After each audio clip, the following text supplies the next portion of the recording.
Isang mapagpalang araw sa ating lahat mga kapatid.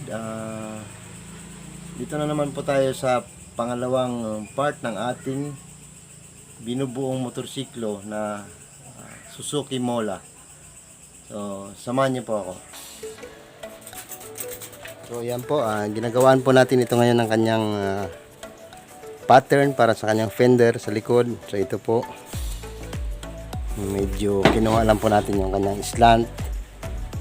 Ayan. Ayan, hirap makita. So yan po. Hindi po siya ganoon yung pattern, hindi rin po ganyan. So nasa bandang gitna tayo. Kasi yung portion na ito po yung portion na ito. Yan ang ating stretch para sumunod siya sa ganong curve. So kabilaan po, parehas lang po yung pattern na yan. Kaya isa lang po yung pattern natin gagawin. Kabilaan nga lang po yung kanyang posisyon. Ito po yung outer nung dito banda. Yan naman yung outer nung kabila. So ganun lang po. So ito lang po yung gagawin natin. Kakatay ng ganitong plain sheet. Tapos i-stretch po natin yung gitna para ma-stretch siya at mag-curve bago natin siya i-dugtong.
It's DJ.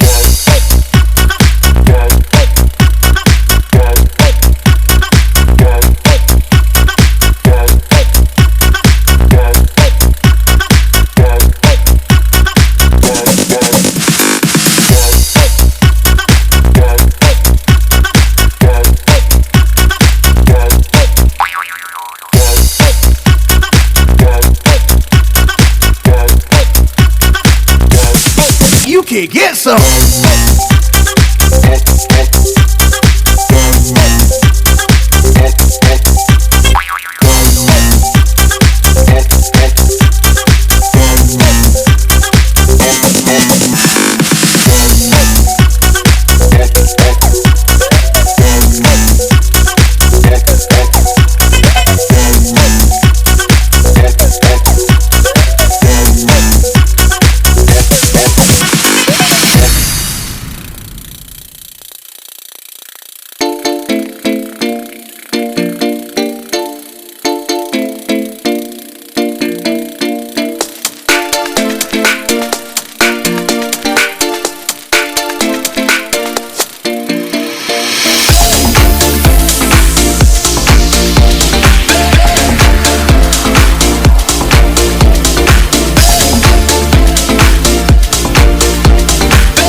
So yan po, natapos po natin yung part 2 ng ating ginagawa.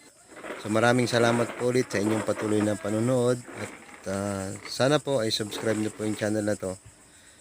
At maraming salamat po ulit. God bless po sa ating lahat at be safe po tayo lagi.